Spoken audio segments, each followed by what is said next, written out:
사도행전 9장 3절에서 9절 말씀입니다. 사울이 길을 가다가 다메섹에 가까이 이르더니 호련히 하늘로부터 빛이 그를 둘러 비추는지라. 땅에 엎드려져 들음에 소리가 있어 이르시되 사울아 사울아 내가 어찌하여 나를 박해하느냐 하시거늘 대답하되 주여 누구시니까? 이르시되 나는 내가 박해하는 예수라. 너는 일어나 시내로 들어가라. 내가 행할 것을 내게 이를 자가 있느니라 하시니 같이 가던 사람들은 소리만 듣고 아무도 보지 못하여 말을 못하고 서 있더라.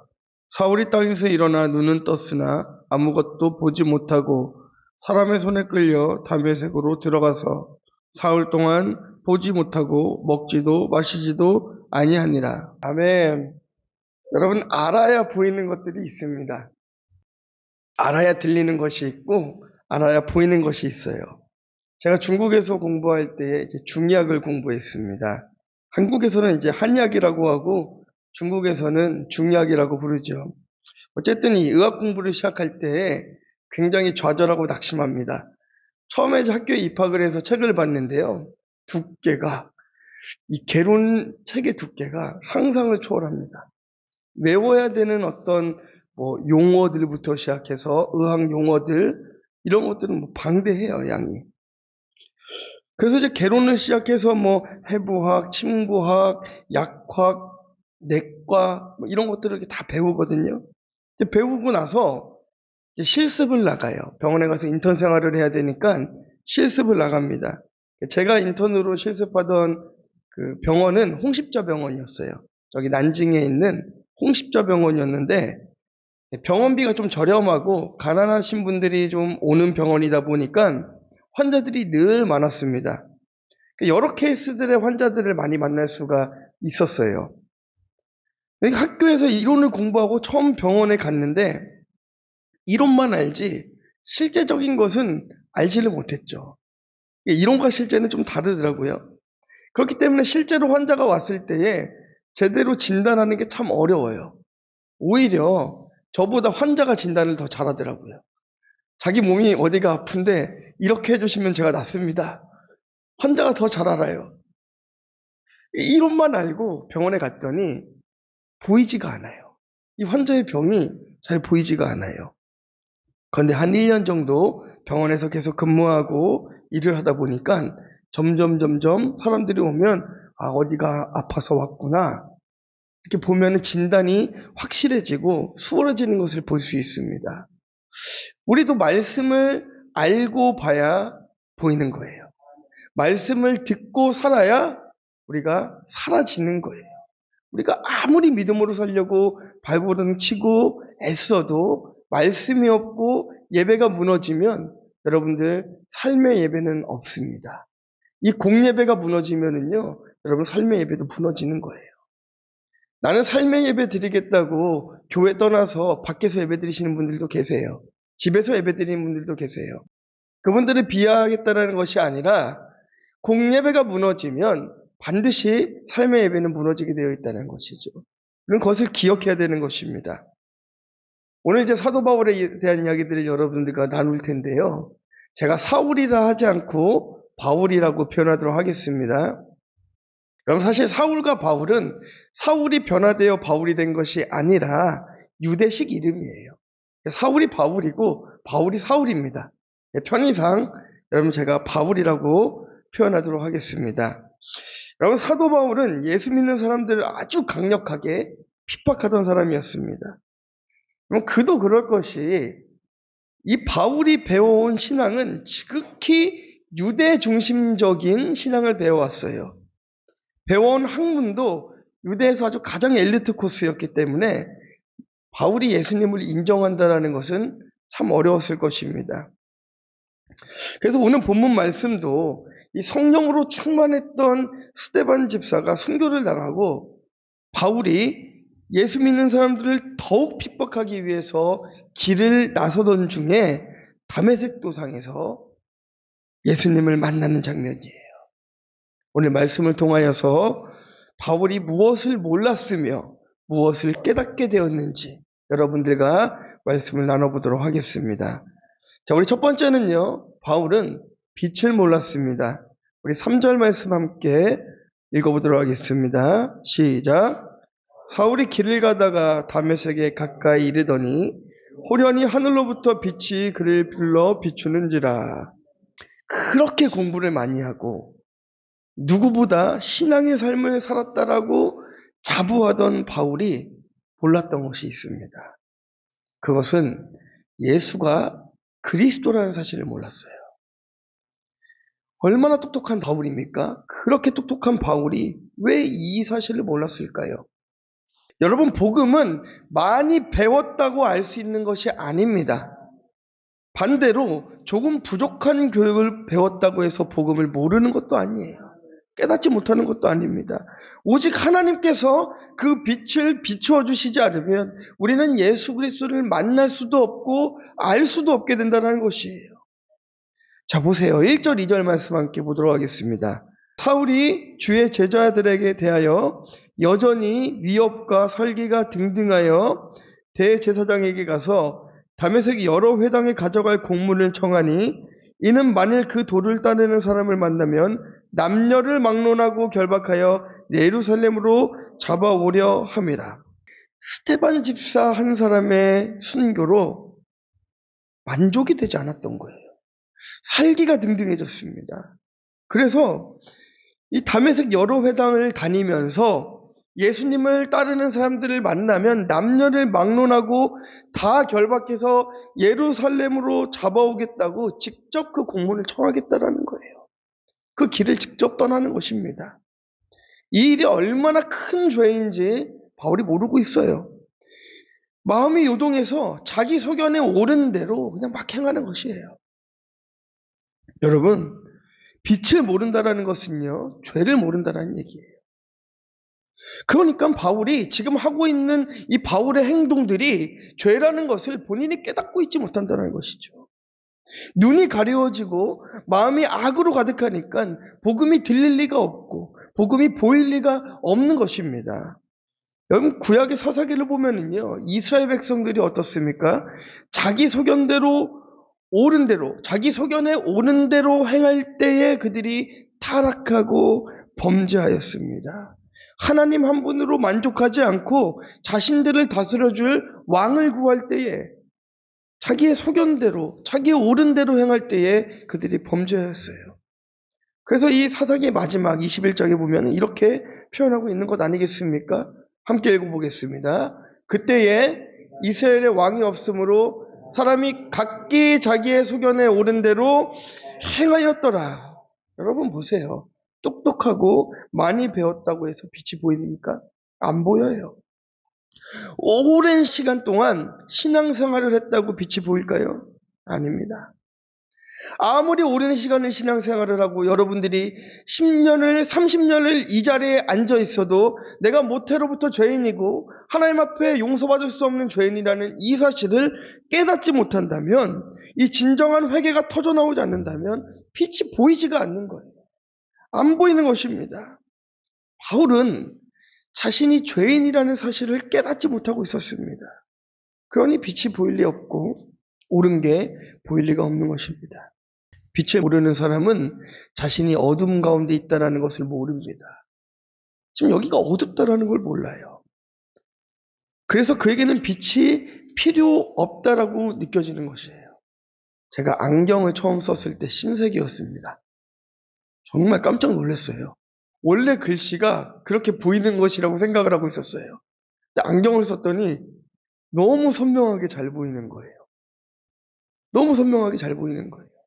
어둠 속에 있는 사람들은요, 빛을 모르기 때문에 얼마나 밝은 것인지, 빛이 얼마나 좋은 것인지 깨닫지를 못하라는 거예요. 그러니까 빛 가운데 있는 사람들을 오히려 정죄하고 핍박하는 것 아니겠습니까? 지금은 천국으로 가신 루디아 선교사님이라는 분이 계십니다. 미국에 갔을 때 제가 처음으로 만난 분이었어요. 네, 미국에서 유학을 한 건 아니었고요. 그때 이제 초청을 받아서 갔습니다. 그래서 라디오 방송도 하고 그러고 왔었는데요. 그때 이제 루디아 선교사님을 처음 만났습니다. 이제 친절하게 저를 그 한인 식당에 데려가셔서 김치찌개, 이게 너무 행복하더라고요. 햄버거만 먹다가 김치찌개 한 것을 먹으면서 우리 루디아 선교사님의 인생을 들었어요. 남편이 두 집 살림을 하고 가정폭력이 너무나 심했다고 합니다. 근데 이 선교사님이 끝까지 폭력을 그냥 당하셨어요. 집을 나가지도 않고 두 집 살림을 하는 남편을 집에서 계속 기다리면서 기도하고 또 기도하고 인내하고 또 인내하면서 그렇게 끝까지 십자가를 지며 살았다고 합니다. 그리고 언젠가 그 남편이 돌아올 것이라는 것을 믿고 주님 앞에 계속해서 포기하지 않고 기도했다고 해요. 근데 결국 남편은 어둠 속에서 빛으로 돌이켰습니다. 그 시간이 굉장히 오래 걸렸어요. 여러분 1년, 2년의 외도의 사건이 아니에요. 10년, 20년. 그걸 견디셨어요. 루디아 선교사님이 이 남편을 참아줄 수 있고 인내해줄 수 있었던 것은 남편이 어둠 속에 있었다는 사실을 알았기 때문인 것입니다. 그가 빛을 보면 분명히 돌아올 것이라는 것을 확신했기 때문인 것이에요. 어둠에 갇혀서 빛을 보지 못하는 남편을 빛 가운데로 나아오기 위하여서 자신의 십자가를 톡톡히 졌던 것이에요. 폭력을 견뎠습니다. 두 집 살림을 당하는 아픔을 견뎠습니다. 끝까지 그리스도의 십자가를 생각하면서 인내했습니다. 그리고 결국 그가 돌아왔던 것이에요. 자, 본문으로 돌아가도록 하겠습니다.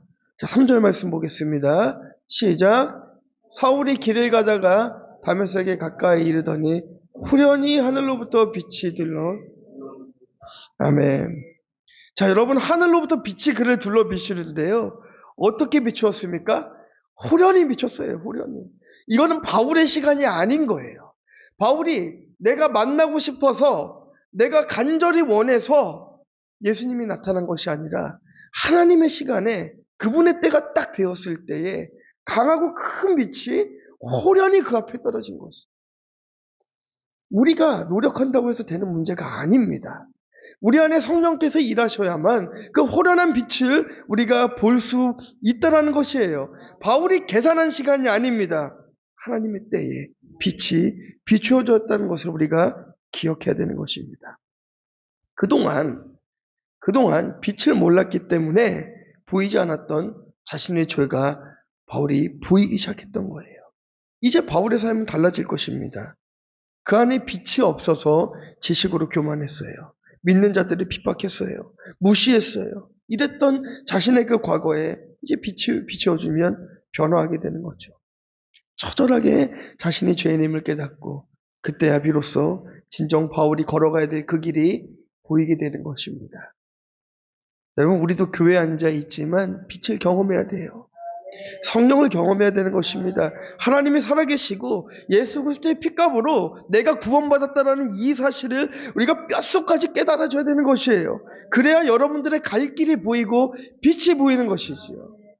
이런 사람들은 여러분 낙심하지 않습니다. 실망하지 않습니다. 왜냐하면요, 우리의 실패도 하나님의 성공일 수 있다는 것을 알기 때문인 것이에요. 빛이 비추어지면 깨달아지는 것이고, 빛이 비춰지면 죄가 보이는 것이고, 회개하는 것이고, 주님께 돌아올 수 있게 되는 것입니다. 이 빛을 바울은 몰랐지만 호련한 빛을 만나게 된 것입니다. 자, 두 번째는요, 빛이 비추면 들립니다. 자, 우리 4절부터 6절 말씀 함께 보도록 하겠습니다. 땅에 엎드려져 들음에 소리가 있어 이르시되 사울아 사울아 내가 어찌하여 나를 박해하느냐 하시거늘 대답하되 주여 누구시니까 이르시되 나는 내가 박해하는 예수라 너는 일어나 시내로 들어가라 내가 행할 것을 내게 이를 자가 있느니라 하시니. 자, 바울이 그토록 예수 믿는 사람들을 핍박한 이유가 무엇이었습니까? 예수님을 인정하지 않기 때문이에요. 예수가 그리스도라는 사실을 인정하지 않기 때문입니다. 그런 바울에게 빛이 비추자 하나님의 음성이 들리기 시작했습니다. 큰 빛에 압도당한 바울은 땅에 엎드려졌어요. 그때 비로소 소리가 들리는 거예요. 사울아, 사울아, 내가 어찌하여 나를 박해하느냐. 그러니까 여러분, 저는 하나님의 음성이 들리지가 않아요. 하나님의 마음이 느껴지지가 않아요. 여러분, 엎드리시면 돼요. 그 빛에 엎드리시면 되는 거예요. 나는 할 수 없는 죄인이라고 깨닫고 그냥 주님 앞에 간절히 기도하면서 엎드려 보세요. 하나님께서 길을 열어주시고 귀에 들려주시고 마음에 감동으로 허락하십니다. 그동안 바울이 얼마나 많은 공부를 했겠습니까? 지금으로 보자면 신학 박사의 성경에 관해서는 모르는 게 없는 그야말로 지식인 중에 지식인, 종교인 중에 종교인 그런 사람이 바로 바울입니다. 그런데 그렇게 신약을 열심히 공부했어도 빛을 모르니까 하나님의 음성을 못 들었어요. 그런데 빛이 비추니까 딱 들려지는 거예요. 바울의 입장에서 얼마나 황당했을까요? 여러분, 사도 바울이 얼마나 똑똑했습니까? 구약을요, 여러분.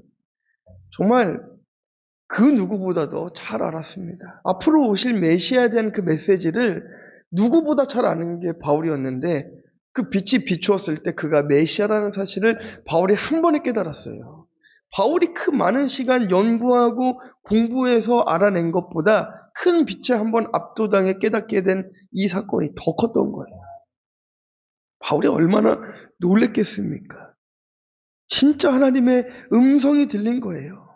하나님의 음성은 다른 누군가를 부르는 음성이 아니라 사도 바울 자신을 부르는 음성이었다라는 것이에요. 내가 누구인지 정확하게 알고 부르셨다라는 것이에요.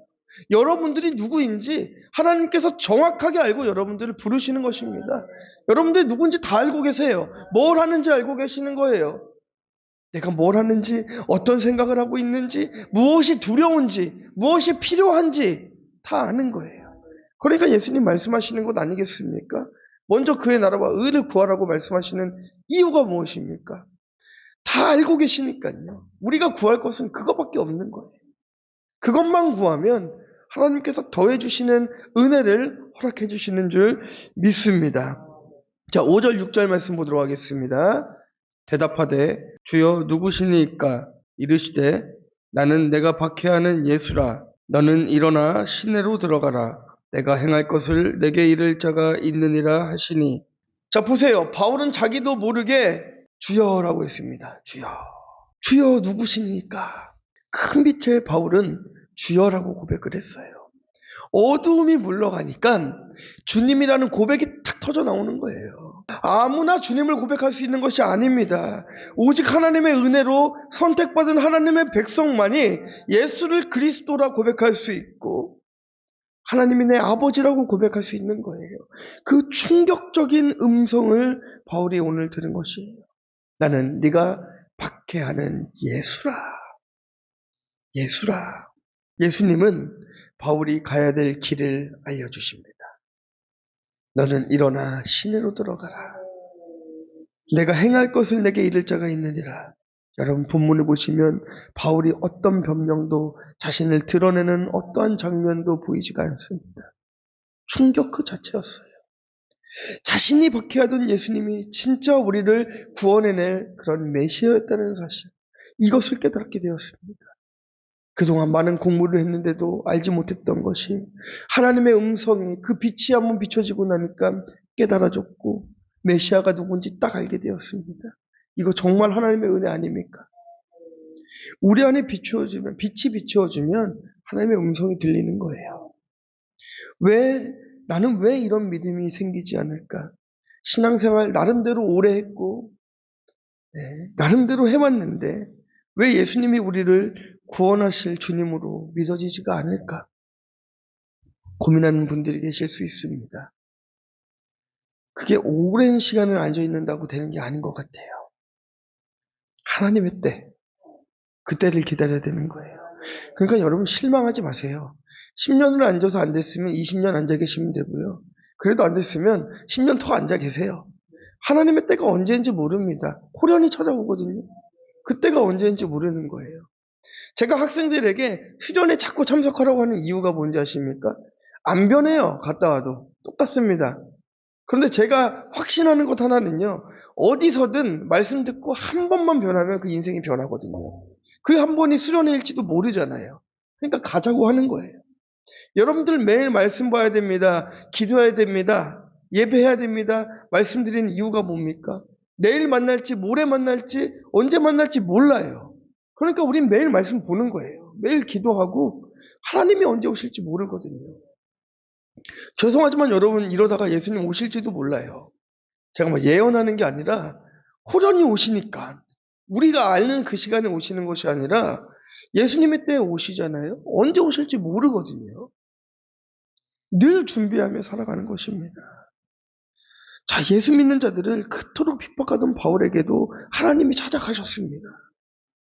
그러니 내 안에 그리스도의 빛이 비추어지기를 기다리면서 날마다 하나님을 간절히 찾아가면 하나님의 시간이 되었을 때에 여러분들이 진심으로 예수를 주라 고백할 수 있는 그날이 올 것입니다. 그러기 위해 공동체를 절대로 떠나지 않고 예배의 자리를 떠나시면 안 됩니다. 지금처럼 자리를 지키고 기도하다 보면 하나님께서 반드시 만나주실 것입니다. 저도 인격적으로 하나님을 만났던 그 시간들이 있었습니다. 지난 시간에 분수령적인 회개, 전환점이 되는 회개에 대해서 말씀을 드렸는데요. 저도 제 인생에 하나님의 음성이 들리기 시작할 때가 있었어요. 그게 16살 때였습니다. 지금도 선명하게 기억나는 게요. 중국의 하얼빈 감옥사의 동관이라는 지역까지 다 생각납니다. 시간도 생각이 나요. 새벽 4시부터 그 점심 식사하기 전 그 12시까지 엎드려 주님 앞에 회개하며 기도하는 시간들이 있었어요. 제가 제 의지대로 기도하는 게 아니었습니다. 이 중3짜리 꼬맹이가 앉아서 그렇게 얼마나 죄를 많이 지었다고 그 많은 죄들을 고백하면서 회개하겠습니까?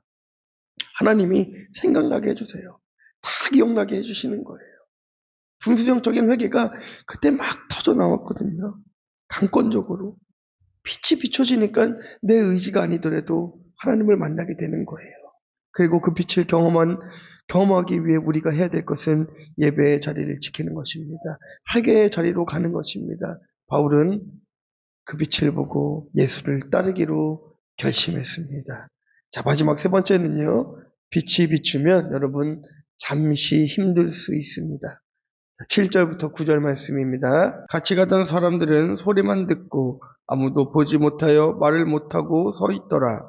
사울이 땅에서 일어나 눈은 떴으나 아무것도 보지 못하고 사람의 손에 끌려 다메섹으로 들어가서 사흘 동안 보지 못하고 먹지도 마시지도 아니하니라. 자, 여러분, 빛이 비추었지만 그 빛은 누구나 볼 수 있는 빛이 아니었습니다. 같이 갔던 사람들은 소리만 들릴 뿐 아무도 보지 못했고 말도 듣지도 못하고 서 있기만 했어요. 그 음성만 들릴 뿐이라고 합니다. 네. 보이는 게 없었습니다. 그러니까 그들은 다시 걸어갈 수 있는 거예요. 어둠을 향해 걸어가잖아요. 원래 어두웠던 사람이 빛을 못 보고 소리만 들었거든요. 빛은 보이지가 않았어요. 우리 똑같은 거 아닙니까? 우리 밖에 나가서 예수 믿으라고 외치잖아요. 전도하잖아요. 들려도 따라오지 않아요. 어둠으로 가요. 편합니다. 너무나 편합니다. 그냥 본래 살아갔던 어둠을 향해 걸어가는 거예요. 그러나 바울은 땅에서 일어나 눈을 떴는데 눈에 보이는 것이 없었습니다. 이제는 진짜 하나님의 인도를 받을 시간이에요.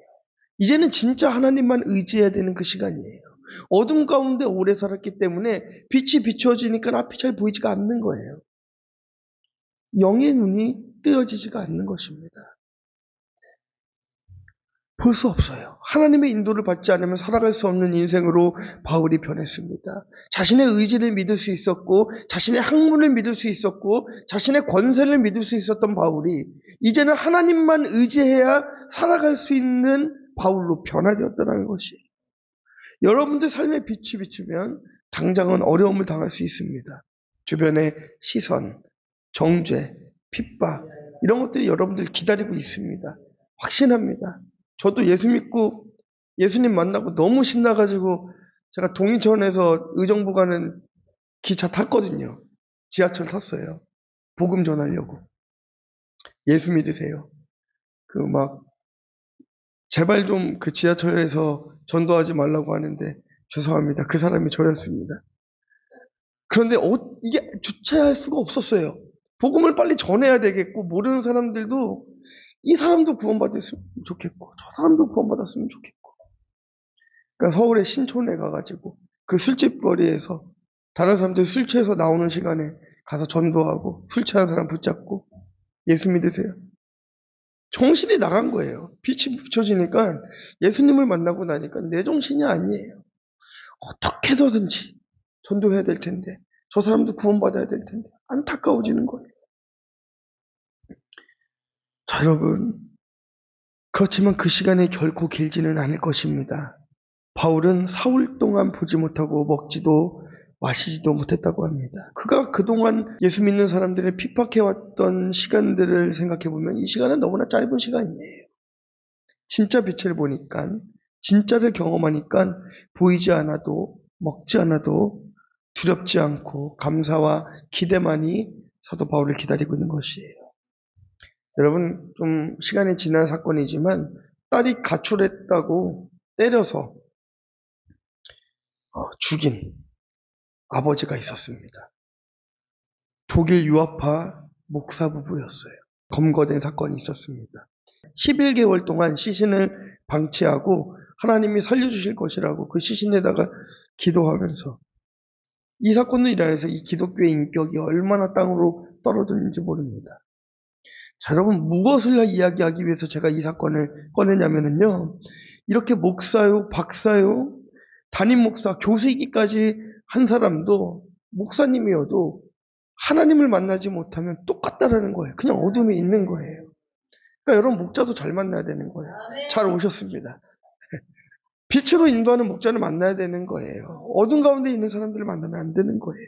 이런 시대를 살아가고 있어요. 자신의 신앙을 정확하게 고백할 수 있는 목사를 만나야 되는 것이고 자신의 신앙을 제대로 고백할 수 있는 성도를 만나는 것이 저의 기쁨 아니겠습니까? 그러니까 진짜 빛을 만나지 못하면 이런 일들이 생겨날 수 있다라는 거예요. 하나님께서 바울에게 보이지 않는 시간을 주신 이유가 무엇입니까? 절대적으로 하나님을 의지할 수 있는 시간을 주신 것입니다. 보이는 것을 따라가지 않고 보이지 않는 하나님을 따라갈 수 있는 그 시간을 바울에게 허락해 준 거예요. 하나님을 쫓아가라는 하나님의 크신 뜻이 있는 것입니다. 이 빛을 통하여서 잠시 잠깐 고난이 없었다면 조금 전 말씀드린 이런 엽기적인 사건이 일어날 수 있는 거예요. 겉으로만 행하는 그리스도인 될 수 있는 것입니다. 어떻게든 고난을 탈출하려고 몸부림치지 마시고 빛이 나를 끌고 가는 대로 끌려가시기를 바랍니다. 빛이 여러분들을 고난으로 끌고 가면 그냥 고난으로 딸려가는 거예요. 빛이 여러분들을 복된 길로 끌고 가면 그냥 따라가는 거예요. 빛이 끌고 가는 대로 가시면 절대로 망하지 않습니다. 잠잠히 기다려야 됩니다. 바울은 보이지 않을 때 오히려 금식하며 묵묵히 그 손에 이끌려갔습니다. 그때야 비로소 보였고 그때야 비로소 들리게 되었습니다. 결론입니다. 여러분 빛을 경험해 보셨습니까? 빛을 경험해 보셨습니까? 신세계가 열립니다. 새로운 세계가 열려요. 눈이 바뀝니다. 생각이 변합니다. 내 환경은 변하지 않았는데 환경을 보는 내 시선이 완전히 바뀌어요. 고난 가운데 있는데 고난처럼 느껴지질 않아요. 루디아 선교사님이 그 오랜 시간을 기다렸는데 지루하지 않으셨대요. 하나님이 나와 동행하시니까 지루하지 않았대요. 빛을 따라서 경험하시기 바랍니다. 빛을 따라가시기 바랍니다. 빛이 주는 고난을 감당하고 빛이 비추었을 때 회개하고 죄인임을 인정하고 돌아오는 여러분 되시기를 주님의 이름으로 축원합니다. 자, 우리 이 시간 빛을 경험하기 위하여서 여러분들과 함께 말씀을 나눴어요. 그런데 여러분, 저는 여러분들이 빛을 경험하신 분들이라고 믿습니다. 근데 여러분 이 안에 빛이 비춰졌는데 여러분 마음을 여셔야죠. 하나님의 빛이 여러분들 마음 가운데 떨어졌는데 여러분 마음을 열어야죠. 어두움으로 가득 차서 그 빛을 밀어내시겠습니까? 여러분들이 밀어내도 밀리지 않습니다. 그 빛은 그 안에서 영원히 살아계세요. 그러나 그 빛을 키워가는 여러분들의 몫이 있다라는 거예요. 말씀을 듣고 의지적으로 살아내야 되는 여러분들의 몫이 있습니다. 사랑하는 성도 여러분, 이 시간 우리 함께 기도하기 원합니다. 함께 기도하기 원하는데요. 하나님, 나도 빛을 경험하게 해주세요. 하나님, 나도 성령 경험하게 해주세요. 나도 예수님 만나게 해주세요. 나도 하나님 이 바울과 같이 하나님 만나게 해달라고 기도해야 되는 줄 믿습니다. 하나님, 내가 예수 그리스도를 만나게 해달라고, 하나님을 만나게 해달라고, 하나님의 음성을 들려달라고 이 시간 함께 기도하도록 하겠습니다. 하나님.